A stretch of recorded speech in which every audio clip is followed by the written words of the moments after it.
Bawo. Ndiva kuthiwa uphethe into estrong. Oh. Hayi ndikuvela apha ngaphakathi. Bawo. Ndikuva apha ngaphakathi. Hayi khawupha abantu bazindlebe khawubaphiye into emandi. Ewe. Akho ngamandla ke ngaphandle kokuba namhlanje apho besukhona siphazamiswe la ncwadi kaSamson. Tyhini. Ya. Samson kwa abaninzi ke abamaziyo odume kakhulu phofu la ncwadi nakwelabali ongumlinganiso enhloko. Hawu madoda. Umlinganiso enhloko xa simzotyelwa ngenxeni yoba kunesiganeko esithile. Hayi sukani madoda. Eyasuke sehla kuye. Engaqondanga yena.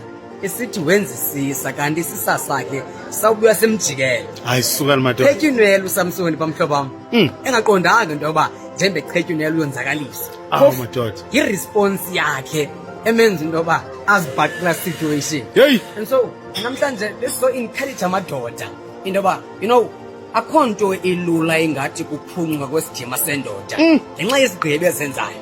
Hawu madoda. La gender besithetha loo nto sithi bhasopha izinto ezithethayo kulaa gender because noSamson wabethwa uthethi into kulaa gender.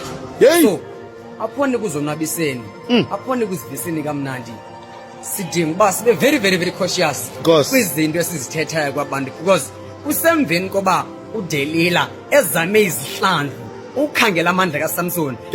noSamson naye kakhe icala kusemveni kwezihlandlo ezamile uba ayibaleke le nto angajayithethi into yoba ezithu waye ndinamandla ngaka kodwa ke ngenxa into yoba waye wathathwa wasondezwa kwilungu elithile langasese wayithethi isinyaniso yakuba mani ubona nje wawaveza la mandla kule minyaka ndiyiphilileyo ingaka kukho into endiqonda into yoba zange yenziwa apha kum zange kwahamba sikhali phezu kwentloko yam ngolo hlobo iyaphulukane namandla kodwa ke apho besikho besithi emveni koba ephulukene namandla akhe walibala uDelila into yoba ziyahlumelwela. So namhlanje beso encourage loo nto yoba whatever situation that have been going through ziyahlumenwele. Mhlawumbi ekhayeni usenongathathi ngathi ngutata osulungekileyo nalapha ekuhlaleni usenonzeka into yoba xa bekujongela abantu bangaboni into productive kodwa sizothi kuwe i-mistake ubunazo ngezolo azidetermine indlela zawubheka ngayo phambili and so ziyahlumenwele.